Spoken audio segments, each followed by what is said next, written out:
Sa magkakamag-anak, palaging may nakakaangat at meron namang kapos. Dahil nagmula sa isang mahirap na pamilya ang magkapatid na sina Laida at Charis, nabuo sa kalooban nila ang pagsusumikap, kung saan nagkaroon sila ng maliit na negosyo. Dahil sa unti-unti nilang pag-angat, nakaramdam ng inggit ang isa nilang tiyahin na gumawa ng ritual para manatili ang pagkalugmok nila. Magagawa nga kaya ng magkapatid na maputol ang sumpang ipinataw sa kanila? O tatanggapin na lang ang katotohanan na hanggang doon na lang ang lugmok nilang buhay? Ano ba, te? Napapagod na ako. Para namang hindi nauubusan ng mga platong huhugasan. Mamaya na kaya muna to. Look at my pretty nails. Nasisira na sila. Panay ka reklamo, Charlito. Maghugas ka na ng plato para mamaya makakakain na tayo. Ang tsaka naman ng Charlito. My name is Charis. Remember that, Sissy Bells? Baka naman kasi pwedeng pahingahin muna natin ang mga kamay natin, no? Ang tsaka naman kasi ng reunion na to. Tayong ginagawang tagahugas ng plato. Mukha bang hindi tayo part ng family? Sino pala sa tingin mo ang maghuhugas ng plato? Alangan naman si Tita Kate. Galing yun ng abroad at mukhang mayaman talaga ang mga anak. Baka nga may mga katulong pa yun sa kanila eh. Hoy bakla, tayo lang ang mahirap na maghuhugas ng pinggan. Bilisan mo na dyan, panay ka reklamo. Dapat pala hindi na lang ako nagpunta eh. Pwede naman sila mag-hire ng tao. Anong akala nila sa atin? Maid nila? Ikaw kasi, pupunta-punta pa tayo rito. Tingnan mo si nanay, napagod na doon sa kabamantay ng mga maliliit na bata. Kakairitang maging part ng family na to ha. Never na akong uulit. Kapag ako talaga yumaman ha, lahat sila paghuhugasin ko ng plato. Kainis, sayang aura ko. Hindi natigil si Charis sa pagrereklamo dahil tuloy-tuloy ang dating ng mga hugasin. Nangangawit na rin ang mga kamay niya dahil dire-diretso ng 3 oras silang naghuhugas ng pinggan. Nakakaramdam na rin siya ng ngalay. Nang matapos na sila, sa wakas ay nagawa na rin nilang umupo at kumain. Gutom na talaga ako, te. Grabing pagod yun. Nahi ko pa nag-work sa construction. Ang ganda pa naman ng dress ko. Tapos gagawin akong dishwasher. Kaloka! Oo na, tama na. Kumain ka na dyan. Mamaya marami pa ulit. Pati yung mga kaldero huhugasan natin. Sana doon na lang ako nakikain sa birthday ng tropa ko para hindi ako nagdusa ng ganito. Natawa na lang si Laida sa itsura ng kapatid niya habang nagrereklamo ito sa pinagdaraanan nila sa kanilang pinuntahang family reunion. Nasa isang sulok lang ang magkapatid habang kumakain. Ang mga pinsan at iba nilang mga kamag-anak ay may kanya-kanyang mga ginagawa at usapan. Halata sa kanila ang karangyaan. Ilang sandali pa ay lumapit ang isa nilang tiyahin. Hoy, kayo huwag niyong ubusin ng pagkain ha, para makakain pa ang ibang parating. Tingnan mo ang kinuha mong lechon, Charlito. Ang dami niyan. Sinabi ko na kaninang huwag nang galawin dahil may mga darating pa eh. Nasa airport pa ang ibang kamag-anak. Paano ko maubusan sila? Si tita, kala mo naman mauubos ko yan? 2 lechon yan, yung isa nasa loob pa. Ang kunti na nga lang na nakuha namin ni ate.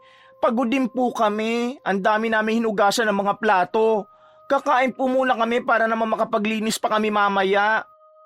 Aba basta, sinasabihan ko lang kayo. Wala na nga kayo naging ambag sa handaan eh, baka maubos nyo pa. Saka ikaw, Charlito, ano bang nangyayari sa'yo? Naging bakla ka na talaga ng tuluyan. Kaya hindi kayo umaasenso sa buhay eh, dahil lumalabag kayo sa utos ng Diyos. Babae at lalaki lang ang ginawa ng Diyos. Hay, makaalis na nga. Ayokong mahaluan ako ng negative. Maalas yon sa feng shui. Nakatingin lang ang dalawa sa tiya nila na naglalakad na palayo sa kinauupuan nila. Shala, may ambagang pala dito. As if naman nag-aambag yan, buraot naman yan. Dapat isa yan sa mga naguhugas ng plato eh. Mata pobre, di naman kasama sa mga rich. Feeling rich lang. Laki ng galit sa mga bakla, no? Kakagigil talaga yung tiyahin mo, te. Isa pa niyan, bibirahin ko yan dito. Wapakels kung mga VIP ang mga kamag-anak natin. May nalalaman pa siyang lumalabag sa utos ng Diyos. Siya nga ang kabit na tsismosa. Anong tingin niya doon? Tama na yan, sis. Kumain na tayo. Hayaan mo na yan si Tia. Alam mo naman na ganyan na yan sa atin noon pa. Ubusin mo na yan, marami pa namang pagkain. Pero tama na siguro sa lechon. Masyado ka ng high blood.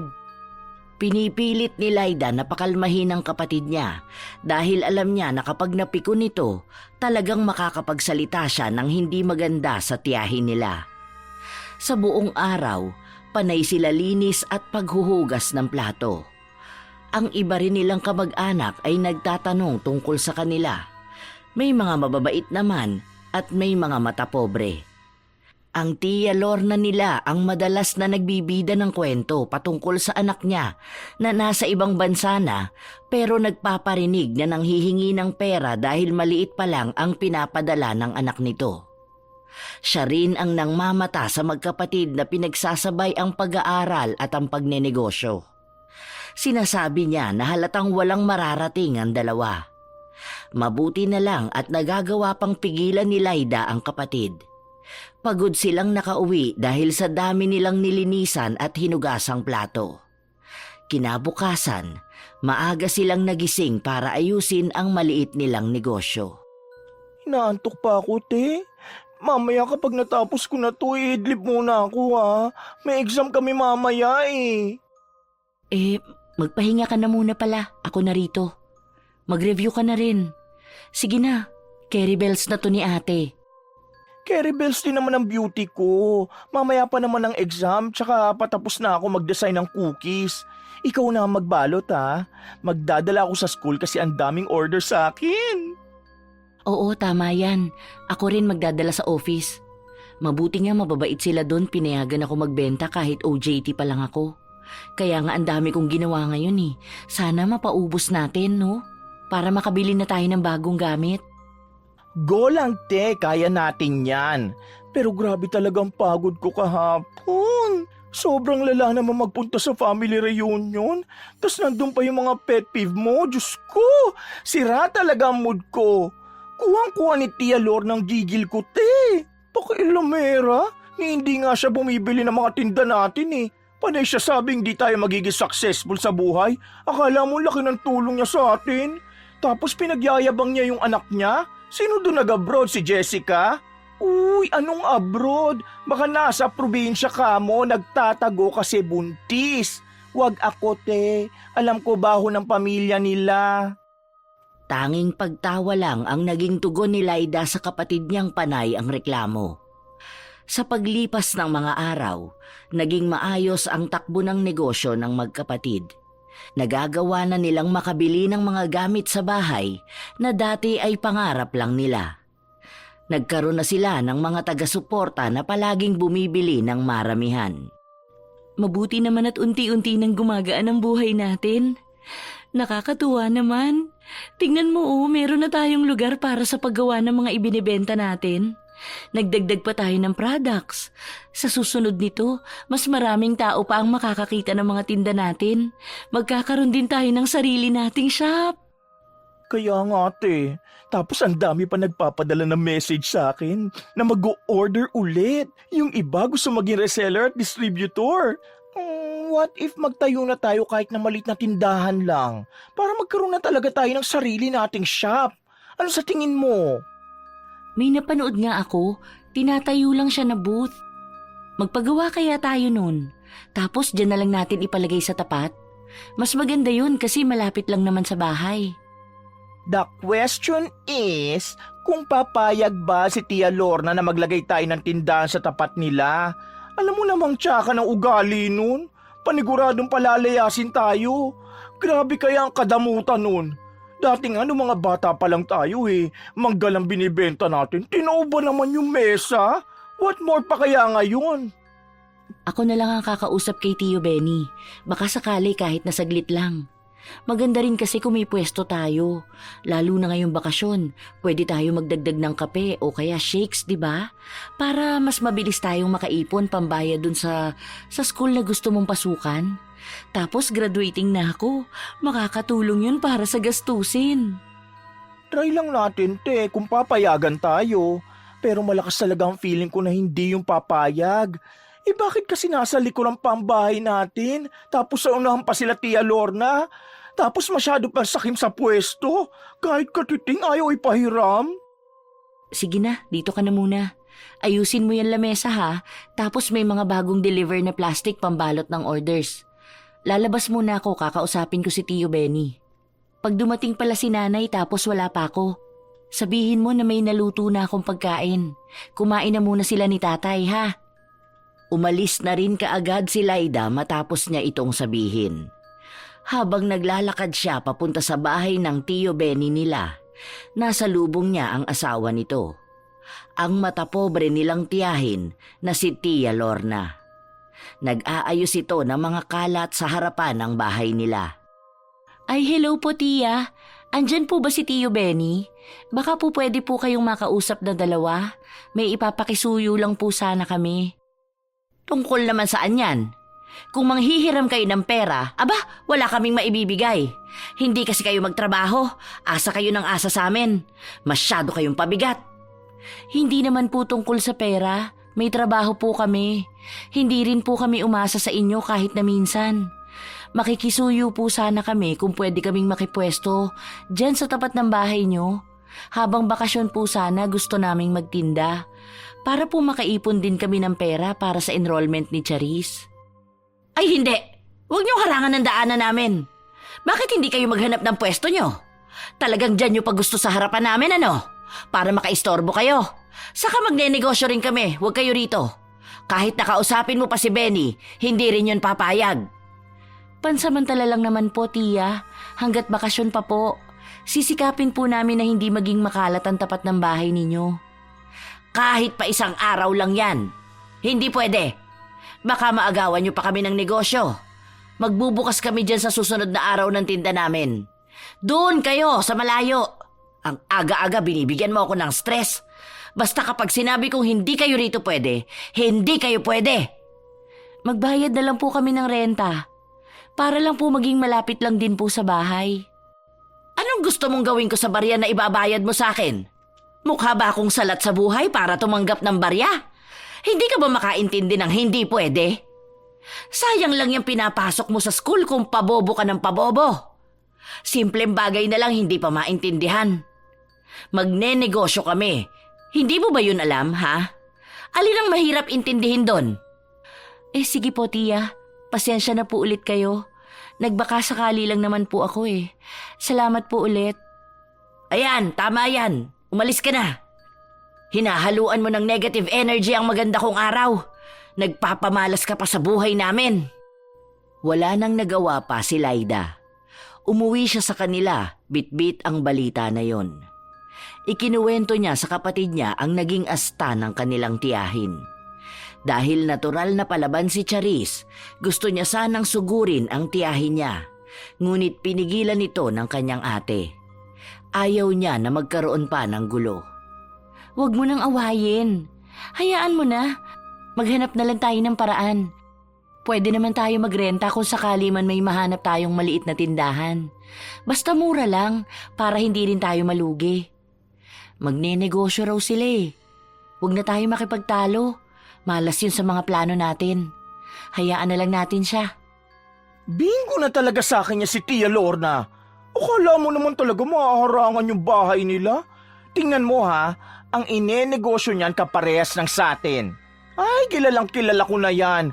Sa grabing inggit niya sa atin, kahit yata candy ibenta natin, ganon din ibebenta nila. Tapos sasabihan na tayo pa ang nangaagaw ng customer. Ganyan na ganyan yun noon pa. Hindi ba nga dati may tinda tayong fishball? Kinabukasan meron na rin sa kanila. Sinabi na ngang hayaan mo na eh. Mag-asikaso na lang tayo ng mga ibebenta natin. Marami pa tayong padadalhan bukas. Tara na, huwag ka na ma-high blood dyan. Sayang ang eyelash extensions.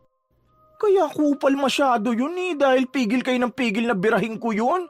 Dapat sa kanya sinusupal-pal para alam niya rin na may mali siya. Sa pamilya kasi natin, ako lang yata ang kayang sumagot-sagot sa babaeng yun. Nagpapapaniwala kasi kayo na dapat galangin siya. Pero tayo hindi naman niya kayang galangin. Kainis talaga.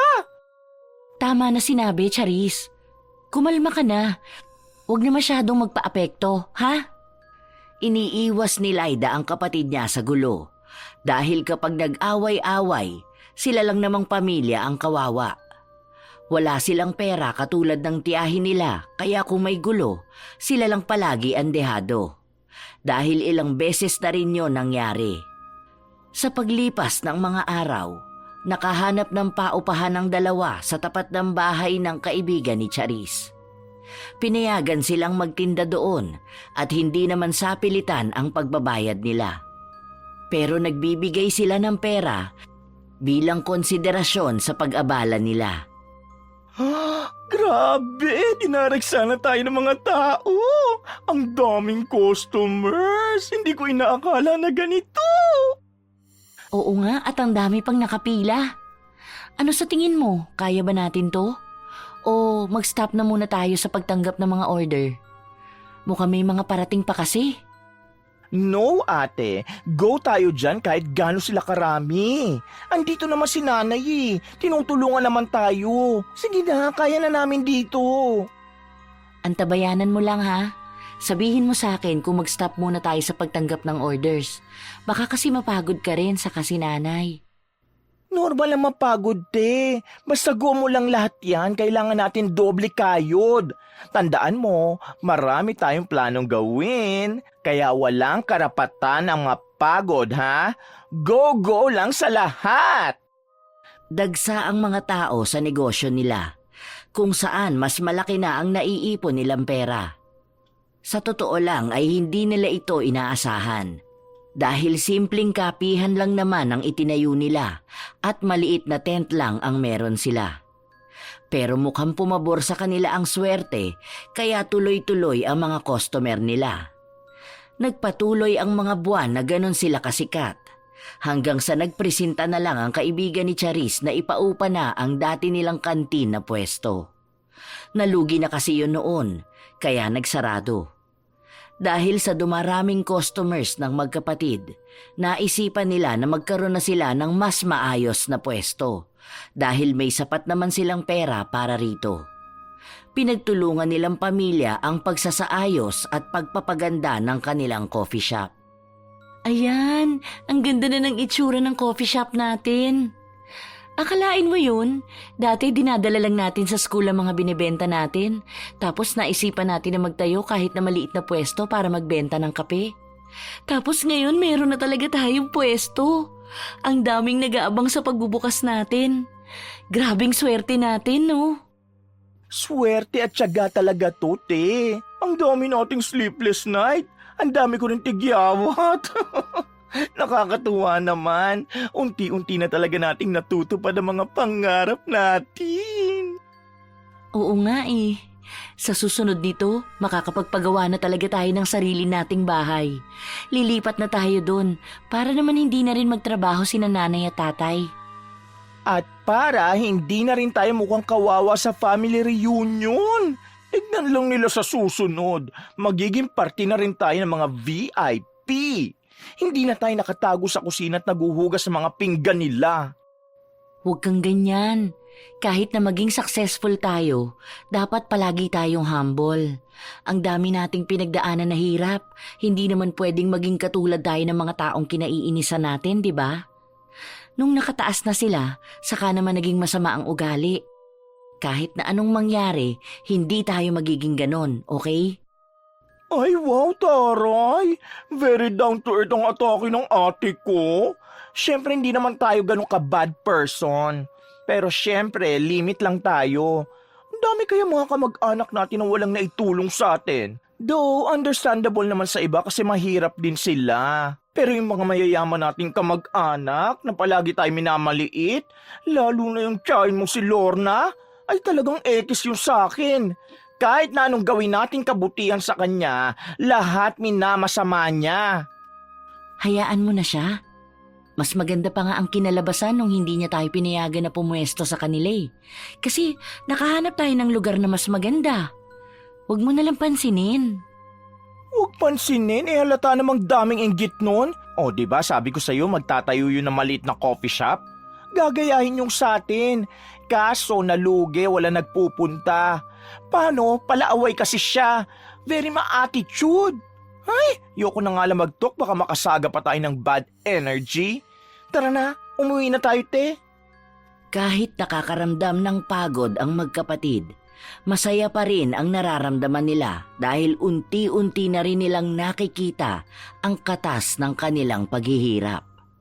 Marami man ang hindi naniniwala sa kanila, pinagpapatuloy pa rin nila ang paniniwala na mababago rin ang kanilang tadhana.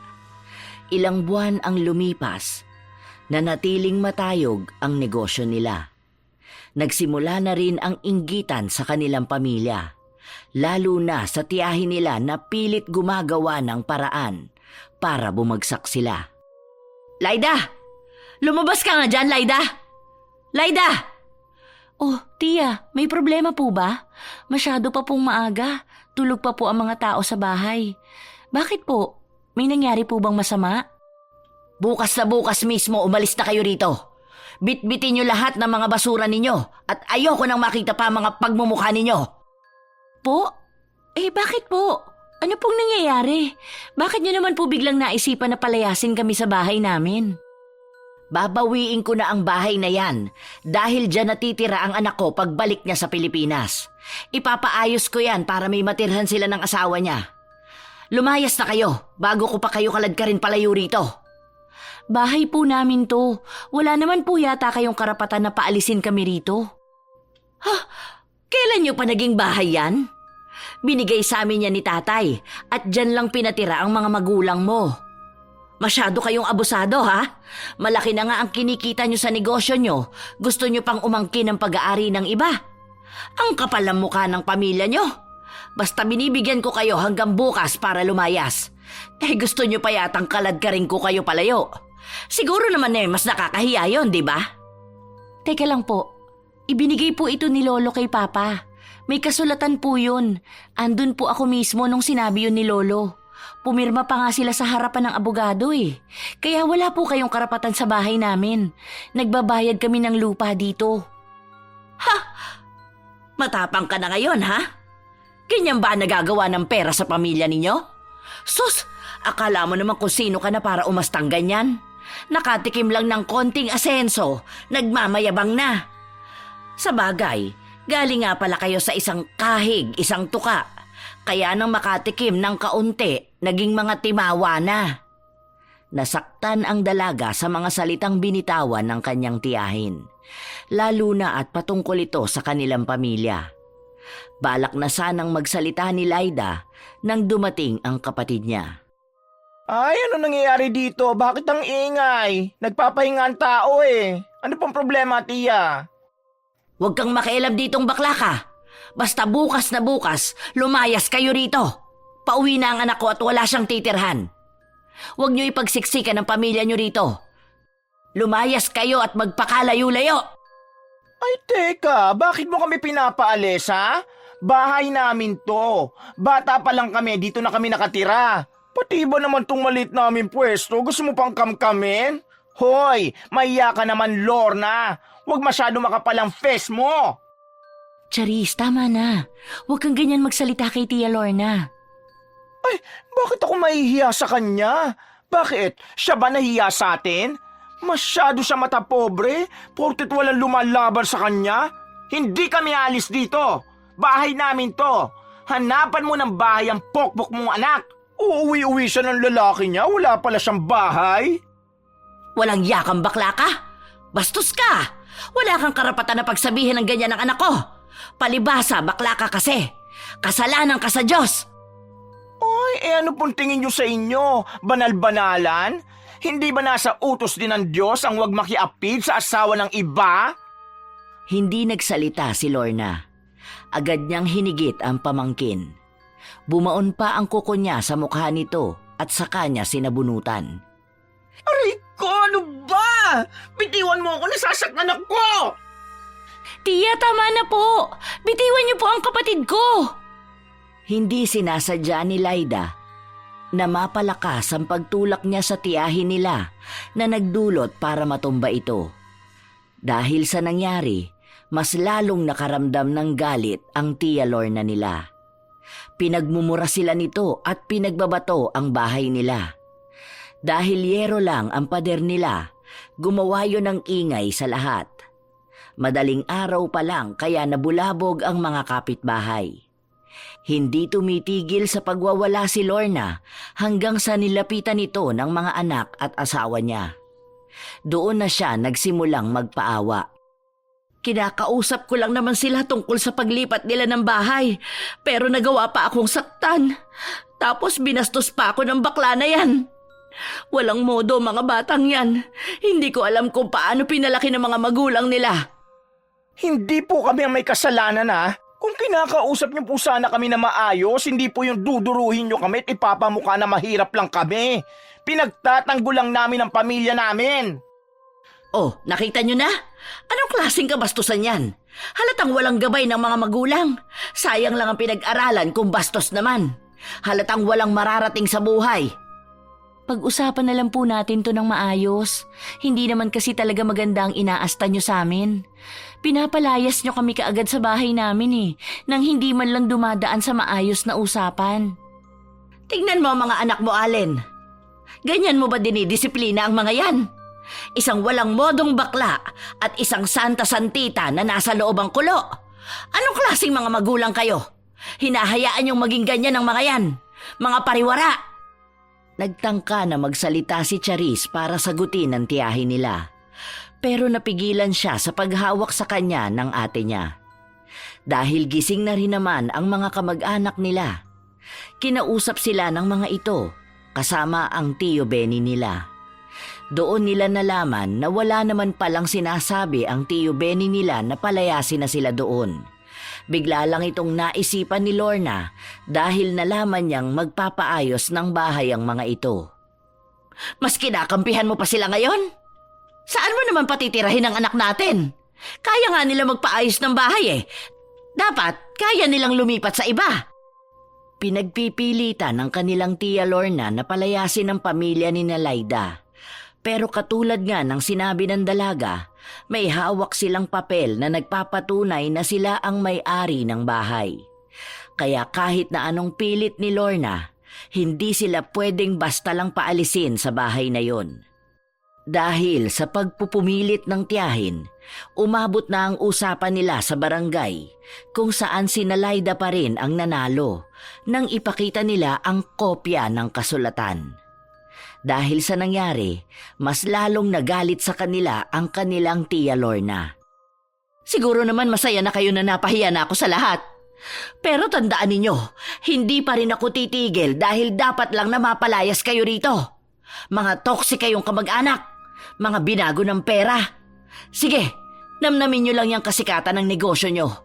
Malulugi rin naman yan at babalik kayo sa paghalik sa lupa. Wala po kaming ibang ginagawa. Lumalaban po kami ng patas. Lahat po ng tinatamasa namin ay bunga po ng paghihirap namin. Pasensya na po, pero sana po maintindihan yung wala kaming tinatapakang tao. Kahit po pakiramdam nyo, kabawasan sa inyo ang tagumpay namin. Matapos itong sabihin ni Laida, ay hinila na niya ang kapatid niya papasok sa bahay nila.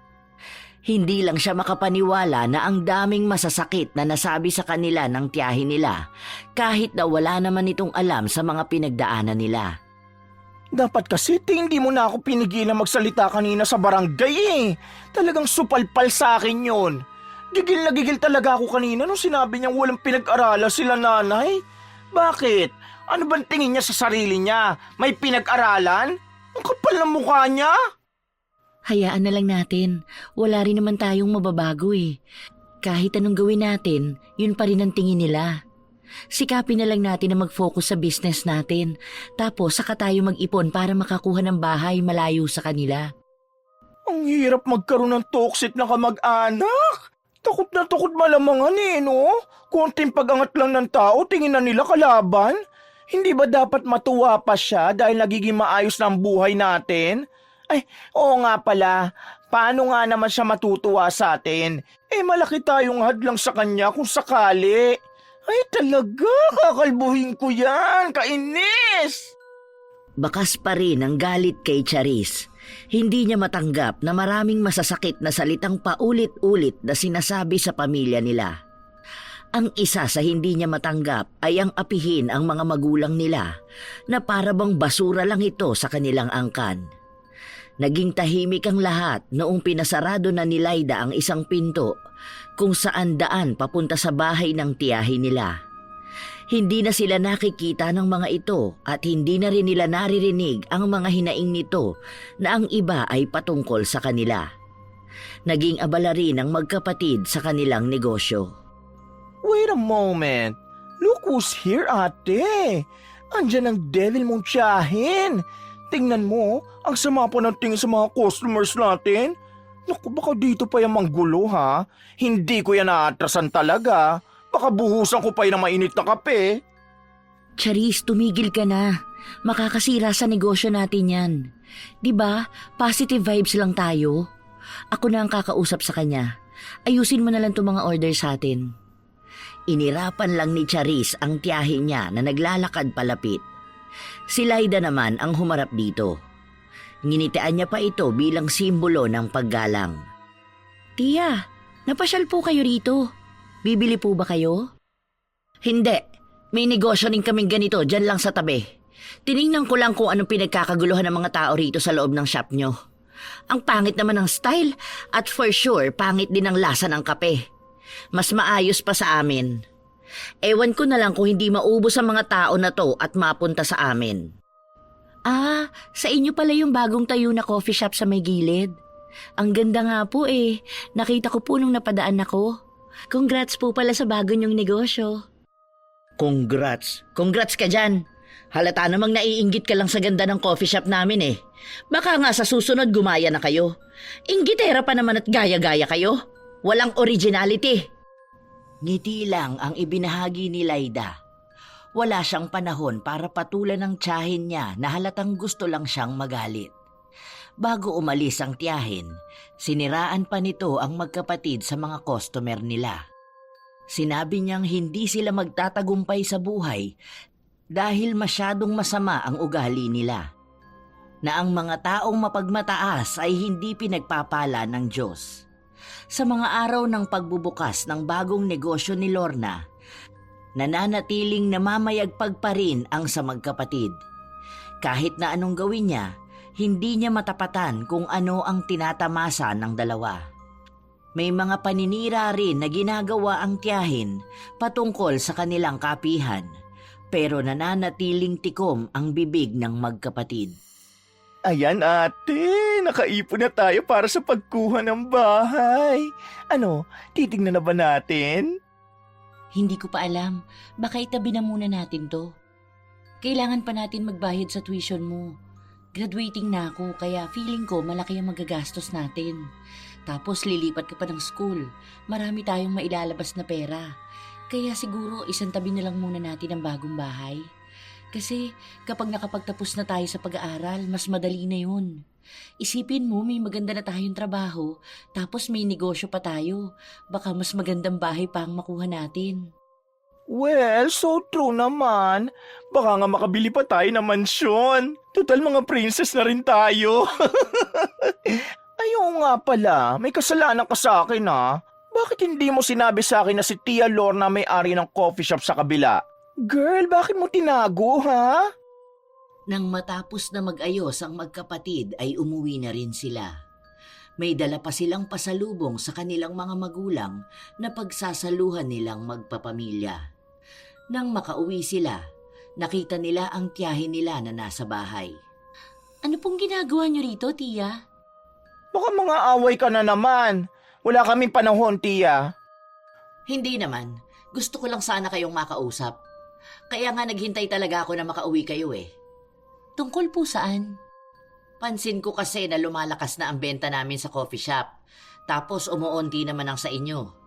Paano kaya kung pagsamahin na lang natin ang mga negosyo natin? Magkakamag-anak naman tayo, hindi ba? Para sana may tatao rin sa shop namin. Ang mahal kasi magpasahod eh. Gusto mo kaming maging tagabantay lang? Nagbabayad din naman po kami ng tatao sa shop namin kapag wala kami. Normal naman po yung sa negosyo. Kaya po mas mainam kung ganun ang gawin ninyo. Ang mahal kasi ng magagastos namin. Ayaw naman nilang tumanggap ng below minimum. Saka para namang iba ko sa inyo. Parehas naman ang negosyo natin. Sige na. Hindi naman kayo malulugi dahil pagsasamahin naman natin ang coffee shop. Eh di mas maraming customer. Kumbaga ang magiging hatian natin 40-60. Akin ang 60% dahil ako naman ang nakaisip nito. At kaya nyo naman na ang 40%. Pasensya na po kayo, Tia. Pero hindi po kami papayag. Maayos naman po ang coffee shop namin. Siguro po mas maganda kung tingnan nyo po muna ang magagawa nyo para sa tatao sa shop nyo. Pasensya na po talaga. Oh, kita nyo na? Lumalabas talaga ang kasamaan ng ugali pagdating sa pera. Sa bagay, ganyan talaga ang buhay. Langaw na nakapatong saglit sa kalabaw. Akala mo kung sino ng mataas. Okay lang. Sinusubukan ko lang naman kayo. Saka mas malulugi pa ako kung ipagsasama ko ang negosyo ko sa inyo. Baka dayain nyo pa ako. Alam nyo na, pagdating sa pera, mauutak ang mga gahama na katulad ninyo. Makaalis na nga, wala namang kwenta ang pagpunta ko rito. Umalis si Lorna na naririnig ang bulong ni Charis patungkol sa lugi nitong negosyo. Nang tuluyan na siyang makaalis ay kinausap ng mga magulang nila ang dalawa. Tinanong kung hindi ba nila tutulungan ang tiyahin nila sa negosyo nito dahil nakakaawa naman daw ito. Mas naaawa ka pa sa kanila, Nay?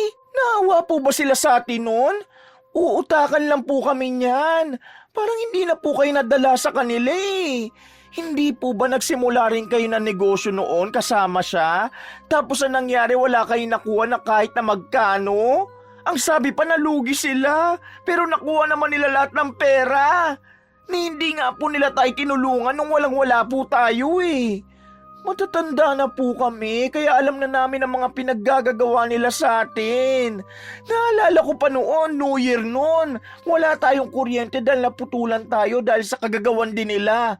Hiniram ni Tia Lorna ang pambayad ng kuryente pero hindi niya na binalik. Tapos nung tayo nawala ng kuryente, anong ginawa nila? Pinagtawanan po nila tayo. Kaya malaki talagang hinanakit ko sa kanila, Nay. Tama na yan, Charis. Di ba sinabi ko na sa'yo na kalimutan mo na yung mga yan? Hayaan na natin yun sa nakaraan. Mag-focus na lang tayo sa mga magagandang nangyayari sa buhay natin ngayon. Hayaan natin, te? Tapos ano gagawin na naman nila tayong masama? Ang bait nyo kasi masyado eh. Kaya abusong-abuso sila sa atin. Tapos panay kayo patahimik sa akin. Tingnan nyo ha, nag-aabang lang niya na bumagsak tayo dahil ang paghihirap natin ang nagpapasaya sa kanila. Hindi na napigilan ni Charis na maglabas ng mga hinanakit niya patungkol sa problema na kinakaharap ng kanilang pamilya noon sa kamay ng mga kamag-anak nila. Tandang-tanda niya pa kung paano sila abusuhin ng mga yon. Sa paglipas ng mga araw, ilang beses pang kinausap ni Lorna ang mga pamangkin niya tungkol sa negosyo dahil nalulugi na rin ang kapihan nito at malaking pera na ang nawala. Nais niyang makipagsosyo na para mabawi ang mga yon. Pero nagmatigas si Charis, ayaw niyang makakuha ng mas malaki ang tiyahin niya. Dahil ang gusto ni Lorna, sila ang sasagot sa lahat ng mga nalugi sa negosyo nito. Sila din ang magbabayad ng mga tao. Pero may makukuha siyang 60% ng kabuuang kita sa dalawang coffee shop. Dahil ayaw nilang pumayag, nanatili ang galit ng tiyahin sa kanila. Isang beses, napansin ng magkapatid na nakatayo sa harap ng tindahan nila ang tiyahin nila at may ipinagpagito galing sa isang itim na panyo. Anong ginagawa ng bruha na yon? Bakit nandyan niya sa tapat ng coffee shop? Ewan ko rin. Sandali lang pupuntahan ko. Ako na muna ang kakausap. Baka mamaya bunganga mo na naman ng mga ibabaw. Makaistorbo pa tayo ng mga customer. Ay talaga lang, te. Dahil makakarinig talaga sa akin yung tiyahin mo. Lumakad palapit si Laida sa kanyang tiyahin. Nagtangka namang umalis si Lorna nang mapigilan siya ng pamangkin. Tia Lorna, ano pong ginagawa niyo rito? Wala naman.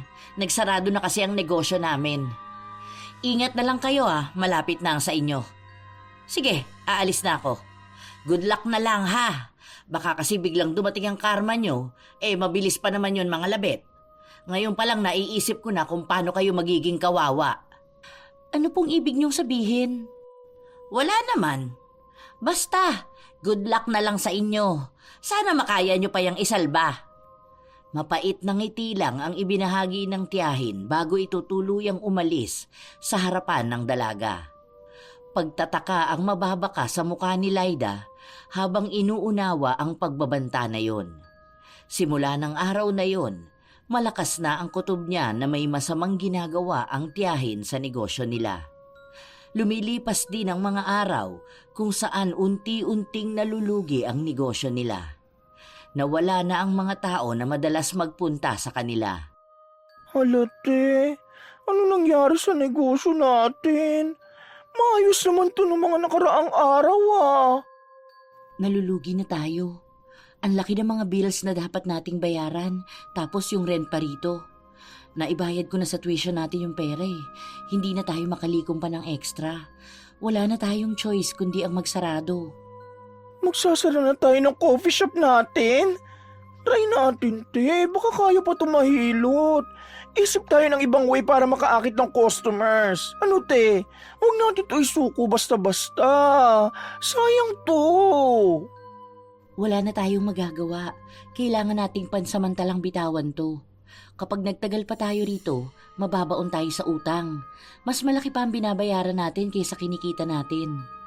Sorry, pero ito na ang huling araw na bukas ang coffee shop natin. Subukan na lang natin sa mga susunod. Para silang pinagsakluban ng langit at lupa. Ang mga plano nila sa paglago ng negosyo nila ay tuluyang nawala. Unti-unti ring nawala ang mga kabuhayan nila. Mabilis namang nakarating ang balitang ito sa Tia Lorna nila na talagang ikinatuwa nito. Bakit ganun, te? Wala na rin bumibili ng mga pagkain na dala natin.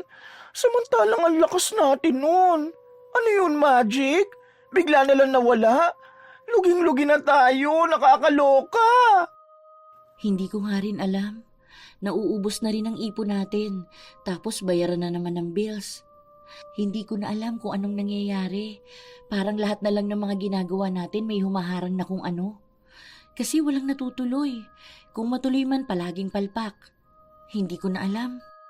Lumalaban naman tayo ng patas. Saka lahat naman yun pinaghirapan natin. Wala na nga tayong tulog Wala na tayong pahinga. Tapos ganito pa. Ay, ano ba naman yan? Oh, ayan. Kumusta naman ang mga pamangkin kong lugmok na sa kahirapan? Sabi sa inyo hindi na kayo makakaangat sa buhay. Saglit lang na ipinatikim sa inyo ang kaginhawaan para ipakita na sa putik talaga kayo nararapat. Tia, nandyan po pala kayo. Bakit po kayo napadaan? Makikibalita lang sana ako.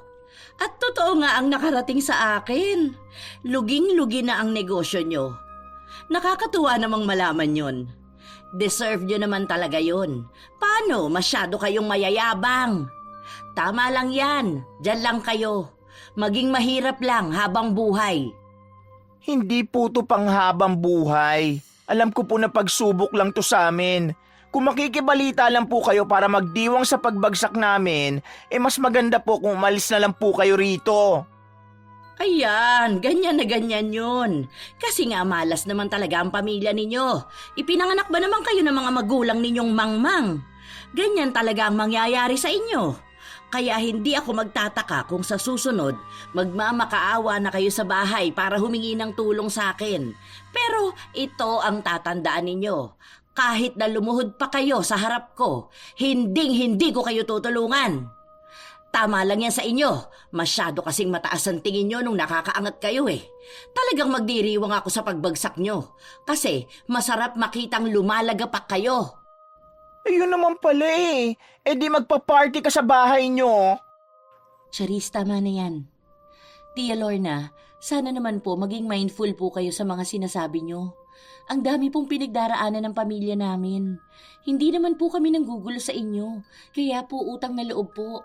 Huwag naman po kayong ganyan sa amin. Aalis na rin naman ako. Gusto ko lang makita kung paano kinakarma ang mga walang modo kong pamangkin.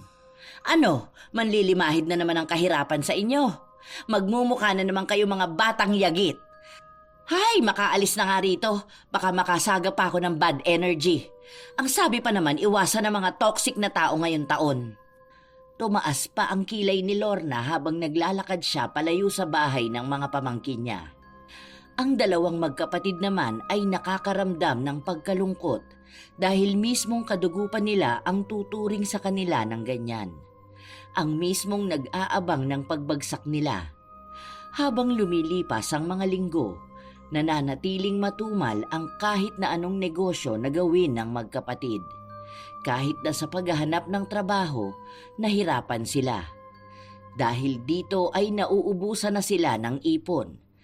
Hanggang sa pati pagbabayad sa bills ay hindi na nila magawa. Naputulan na tayo ng ilaw, te. Ano lang gagawin natin? Tapos may sakit pa si tatay. Ang lala ng ubo niya. Dalhin na muna natin sa ospital si tatay. Ibinenta ko na yung mga oven natin para makalikom ako ng pera. Makikisuyo na lang muna ako sa iba nating kamag-anak na baka pwedeng pakikabitan muna tayo ng kuryente habang nag-iisip ako ng paraan para magkapera. Tiis na lang muna tayo, ha? Alam ko na hindi ito panghabang buhay. Makakaahon din tayo. Parang nawawalan na ako ng gana, te. Paano kung totoo yung sinabi ni Tia Lorna na malas talagang pamilya natin? Na dito na tayo mabubulok. Kasi lahat naman na ginawa natin eh. Naghahanap na tayo ng bagong pagkakakitaan tapos naghahanap na rin tayo ng trabaho. Sa katunayan nga naapektuhan ang pag-aaral natin. Lalo ka na, graduating ka na, te. Tapos hindi ka na pumapasok. Ano ka ba? Hindi uso sa atin ang mawalan ng pag-asa, di ba?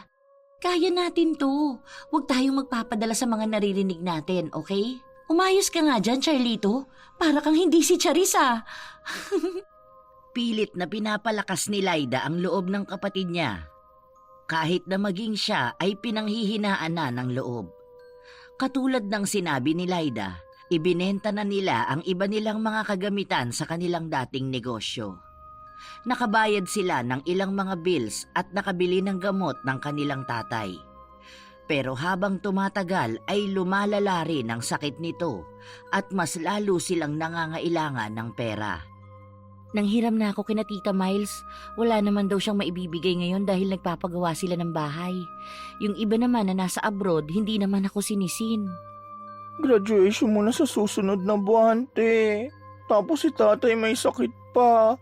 Magpuputulan na naman ng kuryente. Maghanap na muna kaya ako ng work sa Maynila, te. Para kahit paano makapagpadala ako at may magamit ka sa graduation mo. Hindi na. Huwag kang hihinto sa pag-aaral. Magagawan to ng paraan. Te, magagawa ng paraan? Ubus na lahat, te. Wala na tayong choice. Hindi naman pwede magtrabaho si nanay, eh. Matanda na siya. Tapos wala naman tutulong sa atin. Kahit na magmakaawa na tayo sa mga kamag-anak natin, wala naman tayong napapala. Kailangan natin magsakripisyo. Hayaan mo na ako doon. Kasi ikaw malapit ka na makatapos. Hindi naman pwedeng itigil mo yun, no? Makakapag-aral pa rin naman ako eh, kapag naging maayos ka na. Sa ngayon, kailangan talaga natin magdesisyon. Basta sinabi kong hindi. Hindi ka titigil sa pag-aaral. Gagawin ko ang lahat para makaahon tayo ulit. Nauwi sa pagtatalo ang usapan ng magkapatid. Kahit na anong pilit ni Laida, gusto pa rin ng kapatid niya na lumuwas para maghanap ng trabaho. Maging ang dalaga ay nauubusan na ng tiwala na magiging maayos din ang lahat. Isang araw ay nagpunta si Laida sa bahay ng Tia Lorna niya upang makautang ng pera. Ilang beses ko naman ang sinabi sa inyo na hindi nga ako magpapautang ng pera. Kasi paano naman yun mababayaran kung wala namang pinagkakakitaan ng pamilya nyo?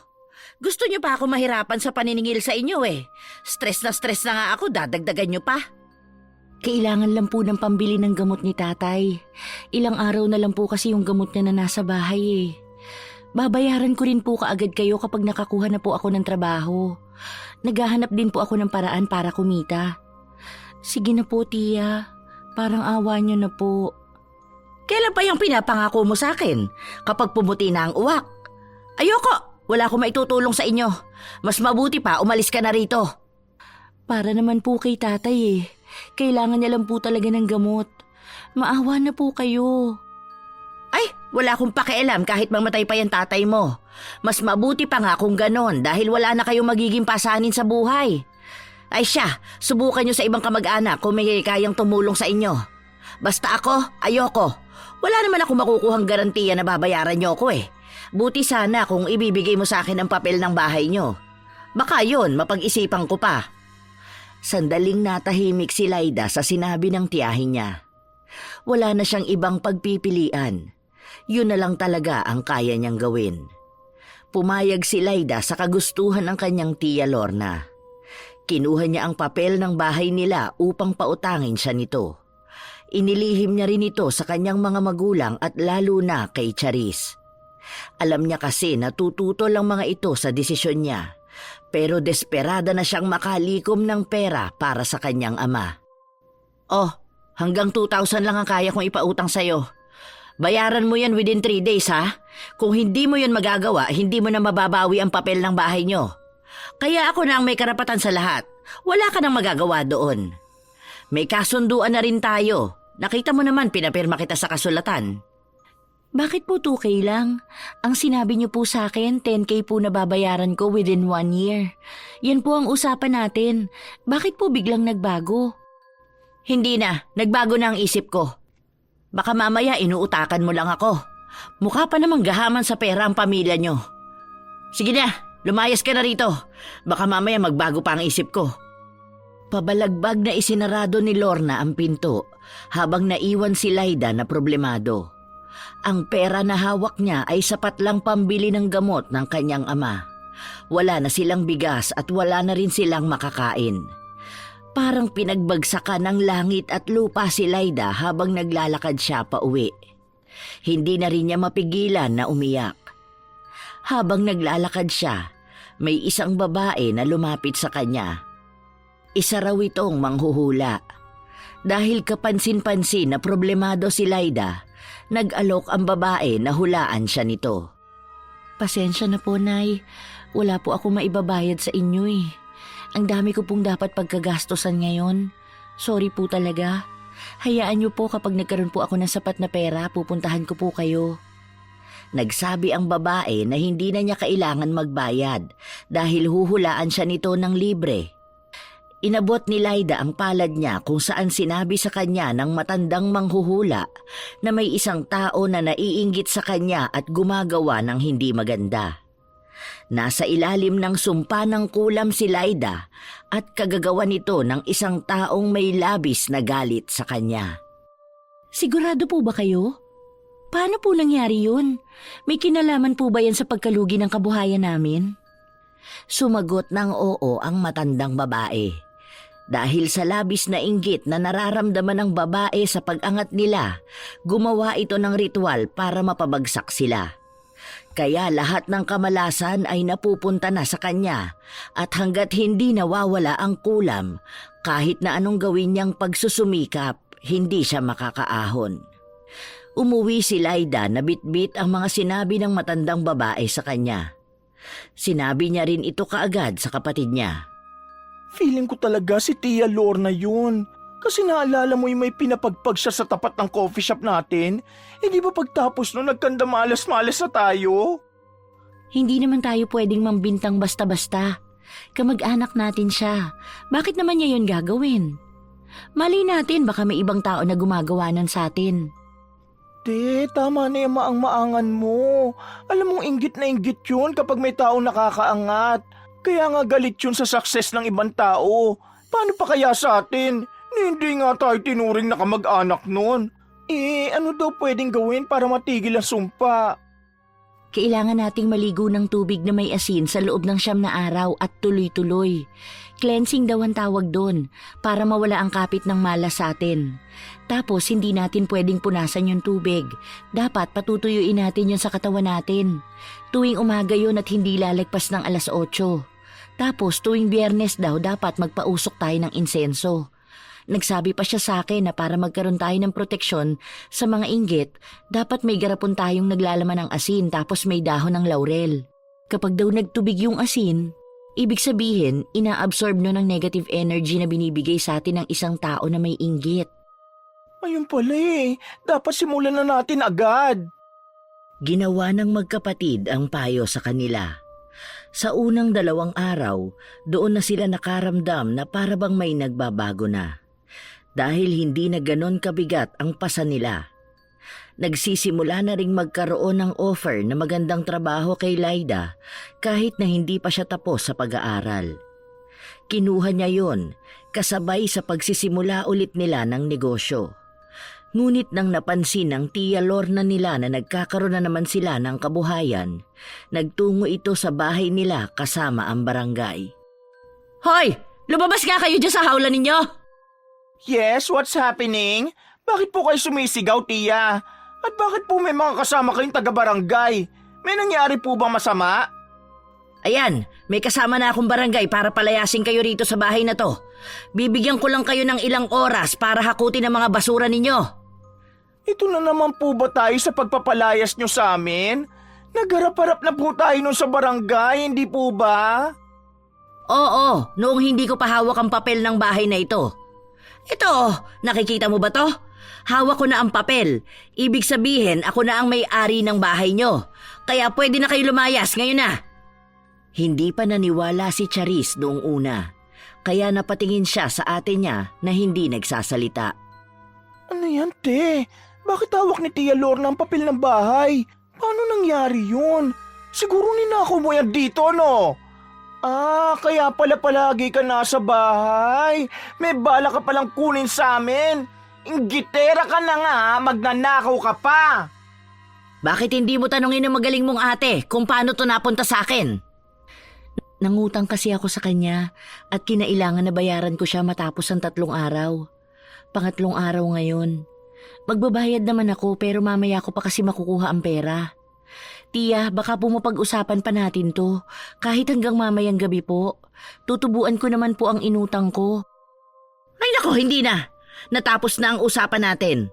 Lumayas na kayo rito kung ayaw ninyong sunugin ko ang bahay na to at sabay-sabay kayo lamunin ng apoy. Lumayas na kayo! Mga walang pakinabang sa buhay. Mga perwisyo lang kayo. Tia, pag-usapan na lang po muna natin to. Nakikisuyo po ako sa inyo para po sa pamilya namin. Maliit na bagay lang naman po ito. Parang awa niyo na po. Kahit nahalikan mo pa ang mga paa ko sa pagluhod mo, hindi nyo na mapipigilan ang desisyon ko. Lumayas na kayo rito dahil tinatakwil ko na rin kayo bilang kadugo ko. Wala kayong pakinabang sa akin at panay lang kayo pasakit sa buhay namin. Kung hindi ninyo kayang buhayin ang mga sarili ninyo, ayun, dun kayo sa tulay at sabay-sabay kayong magpakalunod. Aba, kung hindi kayo lalayas ngayon, sinasabi ko sa inyo, magkakaalaman talaga tayo. Puro masasakit na salita ang binitiwan ni Lorna. Mga salita na hindi nila akalaing masasabi ng kadugo nila. Sinubukan pang makiusap ng mga magulang nila, ngunit hindi sila pinakinggan ni Lorna. Wala siyang maramdaman na kahit na anong awa sa mga ito. Kahit na hindi pa naman tuluyang gumagaling ang padre de pamilya, handa siyang gumawa ng paraan para lang patalsikin sila sa bahay. Dahil may kasamang mga barangay ang tiyahin, walang nagawa ang pamilya nila kundi ang umalis ng bahay, bit-bit ang mga gamit nila. Hindi man lang pinakinggan ni Lorna ang hiling ng mga ito na kahit ilang araw pa para makahanap sila ng matutuluyan. Ayan, tama lang yan sa inyo. Bitbitin nyo palayo ang mga basura ninyo. Doon kayo sa kalsada. Tutal, dyan naman talaga kayo nababagay. Talaga? Pero sa susunod, huwag kang lalapit sa amin kapag kami naman na nakaluwag-luwag, ha? Siguraduhin mong paninindigan mo yung sinabi mo na tinatakwil mo na kami bilang kamag-anak mo. Tama lang dahil ayoko rin ng toxic na tao. Ang kapal naman ng mukha mo. Itaga mo sa bato. Kahit na anong mangyari, hindi ko kayo kakailanganin. Dahil kahit na kailan, hindi naman kayo aasenso sa buhay. Matapos itong sabihin ni Lorna ay dinuraan niya sa muka si Charis. Gusto sanang gumanti ng pamangkin, ngunit agad na pinigilan ng ama nito. Baka sa mukha ni Charis ang panggagalaiti, ngunit wala siyang ibang magawa. Saan na tayo ngayon yan pupulutin, te? Ayoko matulog sa kalsada. Sayang ang beauty ko, kumalikabukan lang. Sandali lang, kausap ko yung boss ko. Nagsabi siya na pwede tayong tumuloy dun sa pinapaupahan nila. Saka ko na lang daw bayaran kapag sumahod na ako. Tara na, dun na tayo. Sus! Pakunwari ka pang may tutulong sa inyo. Kamag-anak nyo nga ayaw kayong tulungan dahil wala kayong mga kwenta. Tapos aasahan mo pa ang ibang tao? Aba syempre, sa ibang tao lang naman nakakakuha ng tulong. Mabuti pa nga ang ibang tao na awa sa amin kaysa sarili naming kadugo, gumagawa pa ng kulam. Sana makarma mga taong gumagawa ng masama sa mga kadugo nilang wala namang ginagawa sa kanila. Matapos itong sabihin ni Charis ay agad na rin silang umalis. Kapansin-pansin naman ang gulat sa mukha ni Lorna na para bang alam na ng mga pamangkin niya ang maaaring ginawa niya. Lumipas ang mga buwan. Naging maayos ang pamilya nila at natapos nila ang mga sinabi ng matanda. Gumawa rin sila ng ibang mga proteksyon para maiwasan na ulit ang ginawa sa kanila ng kanilang tiyahin. Hala te, ang dami ulit nating customers. Tapos ang ganda pa ng trabaho mo. Nakakatuwa naman. Sana ito na nga ulit ang pagbawi natin. Sana wala na ulit taong gagawa na masama sa atin. Sana nga sis, grabe pala ang nagagawa ng ganong kulam no? Halos bumagsak talaga tayo kasi kahit na anong gawin natin wala tayong mahanap na paraan para makaahon. Tapos ngayon, unti-unti na tayong bumabangon. Makakaipon na talaga tayo para makabili ng sarili nating bahay. Pero ano na kayang nangyari kay Tia Lorna? Hindi ko rin alam, te. Hindi naman na niya tayo ginugulo dahil wala naman siyang alam sa nangyayari sa atin. Mas maganda nga yun, di ba? Mas tahimik tayo kapag wala silang alam tungkol sa ginagawa natin. Habang nag-uusap ang dalawang magkapatid, nilapitan sila ng kanilang ama. Kasama nito ang Tia Lorna nila. Ibang-iba ang itsura nito. Ang dating mayaman tingnan ay nagmistulang mahirap na. Nangayayat din ito at malamlam ang mga mata. Nagulat ang magkapatid dahil hindi nila inaasahan na makikita nila ang tiyahin nila sa ganitong kalagayan. Oh, bakit nandito yung babae na yan? Tay naman, bakit sinama mo pa yan dito sa bahay? Mamaya gumawa na naman yan ng ritual katulad ng ginawa niya noon. Baka maghirap na naman tayo. Umiiwas na nga tayo sa mga toxic na tao eh. Pinabalik niyo pa yan sa buhay natin. Baka po nakakalimutan ninyong itinakwil na niya tayo. Kaya nga ako narito. Gusto ko sana kayong makausap. Tungkol po ba saan, Tia? Ano, tungkol na naman ba yan sa pagpapaawa mo para malaman ang bago namin negosyo? Gusto mo po bang malaman kung ano na naman ang gagayahin at sisirain mo sa amin? Wala na po kami sa dating bahay namin para manduhan mo. Baka pati itong inuupahan namin gusto mong kamkamin. Sige, yun na to. Ay, so stressing magkaroon ng toxic na relatives. Bakit kasi pinapasok niyo pa yan sa bahay natin? May bad energy ang bit-bit eh. Charis, tumigil ka na. Ang dami mo nang sinasabi. Ilang beses na kitang pinagsabihan tungkol dyan ah. Kasi naman te, nakalimutan mo na ba mga pinaggagawa niyan sa atin? Noon pa man galit na yan sa atin, minamali tayo. Kung matayin tayo niya, nakala mo wala talaga tayong kwentang tao. Naalala mo pa ba nung huli niya tayong nakita? Dinurain niya pa ako sa mukha habang pinapalayas tayo sa bahay natin. Tingin mo ba gawain niyo ng matinong kamag-anak? Kaya nga natin pag-uusapan, di ba? Nandito tayo, maayos naman siyang humaharap sa atin. Bakit hindi natin siya pagbigyan na magsalita muna? Naku, mamaya may pinaplano na naman yan. Baka may maitim yung balak sa atin. Baka mamaya dinadasalan na naman tayo niyan. Palabasin nyo na yan sa bahay. Masyado kasi kayo nagiging mabait eh. Bakit naman tayo niyang kakausapin? Nakalimutan nyo na ba mga pinagsasabi niya sa atin nung pinalayas niya tayo? Dahil sa hindi pagtigil niya magsalita, ang kanilang ama na ang pumigil kay Charis. Dahil inuunti-unti na nitong inilalabas ang mga saloobin niya sa kamag-anak nila. Dahil dito, kahit na paano ay kumalma siya. Pero ang mga tingin niya ay naglalahad pa rin ng sama ng loob at may halong galit. Ano po bang sadya niyo sa amin, Tia Lorna? Gusto ko lang sanang humingi ng tulong sa inyo. Kailangan ko kasing magpagamot. Lumulubha na kasi ang bukol na nakita sa leeg ko. Dahil sa dami kong gamot na iniinom, naubos na ang ipon namin. Naisanla ko na rin ang bahay namin. Kaya nakatira na lang kami sa dati ninyong bahay. Doon kami nagsisiksikan, buong pamilya. Tapos sumabay pa na nanganak din ang pinsan ninyo at iniwan siya ng asawa niya. Walang-wala na kami ngayon, kaya sana mapahiram niyo muna ako kahit na magkano. Wala pang trabaho ang Tio Benny ninyo, pero pagkaya na, magbabayad agad ako. Kailangan ko lang ng pampagamot at ipambabayad sa kuryente. Ilang buwan na kasi kaming naputulan, walang kapitbahay na gusto kaming pakabitin. Ganun po ba? Sige po, pahihiramin ko kayo para po makapagpagamot na kayo. Pero maliit na halaga lang po ang kaya ko sa ngayon dahil po nagbayad kami ng renta at naihulog ko na ang pera po sa bahay na kukunin namin. Sana po makatulong ako kahit na konti. Pagtataka ang mababaka sa mukha ni Charis. Ayaw niyang tulungan ng ate niya ang babaeng naging dahilan kaya ilang beses silang naghirap. Pero hindi siya pinakinggan ito. Naglabas pa rin ng pera si Laida para makatulong sa tiyahin nila. Eto po, Tia Lorna. Sana po maging sapat yan kahit na paano.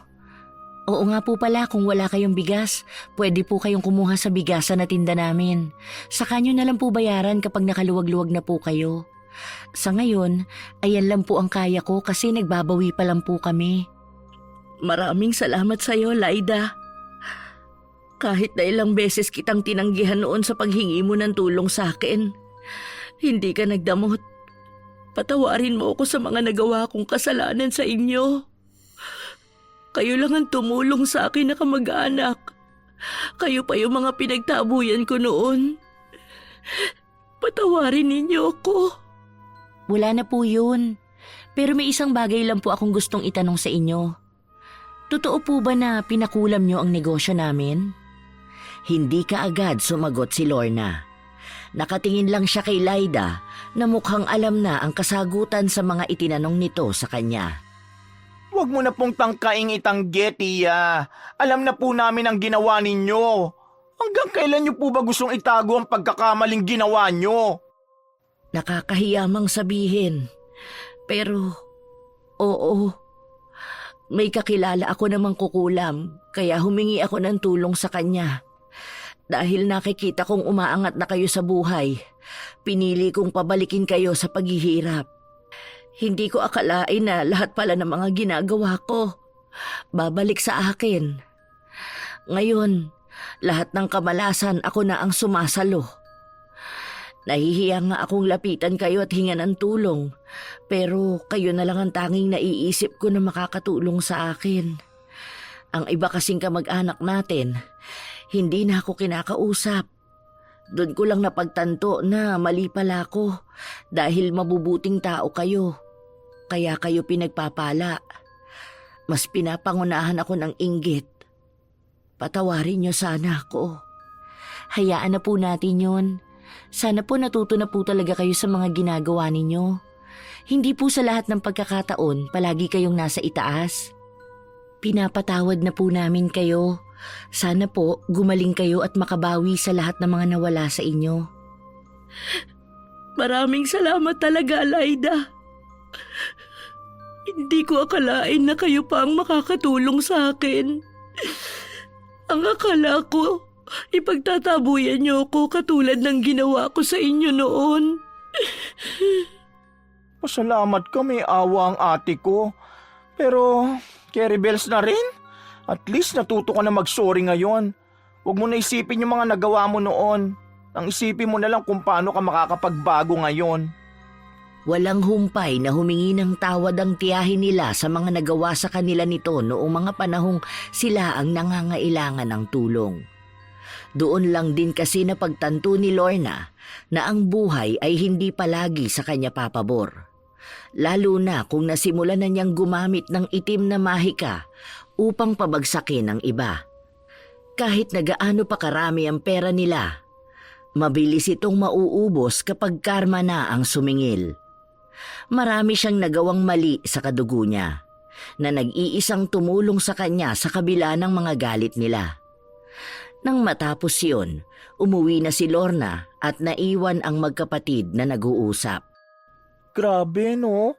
Sa tagal pala nating hindi nakikita si Tia Lorna, ang dami na palang ganap sa buhay niya.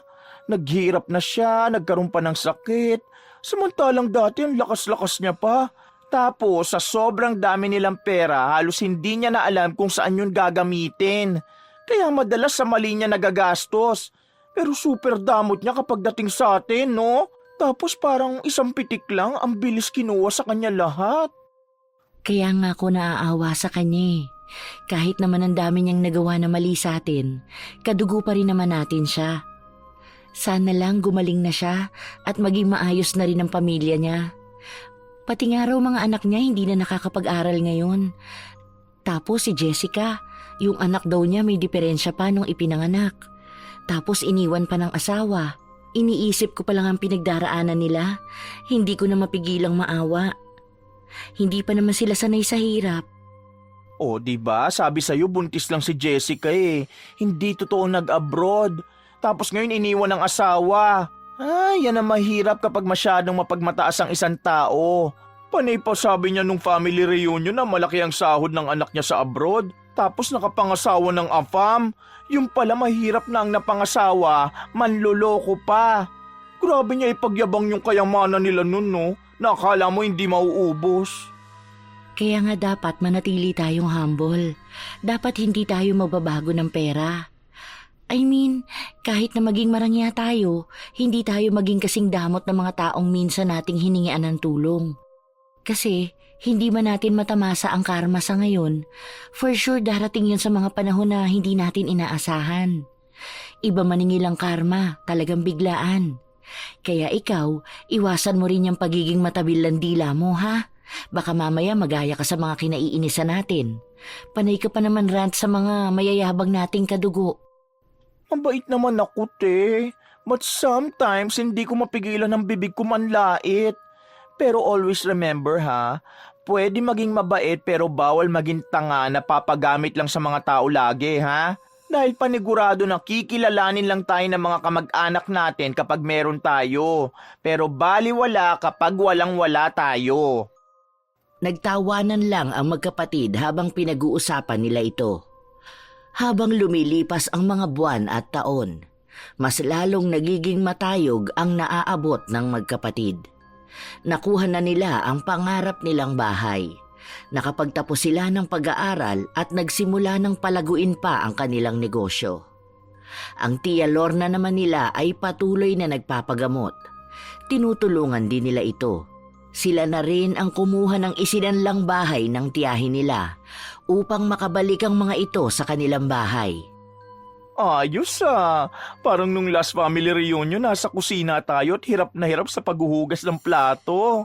Ngayon, member na tayo ng VIP? Wow, amazing! Baliw ka talaga. Tara na nga, hindi ka man lang ba makikipag-usap sa kanila? I know! Ang dami nilang tanong sa akin. Nagpakita lang talaga ako para umuwi rin. Let's go ate, umuwi na tayo. Ang mahalaga, nakita rin ng mga kamag-anak natin na kaya nating itaguyod ang mga sarili natin. Babush guys!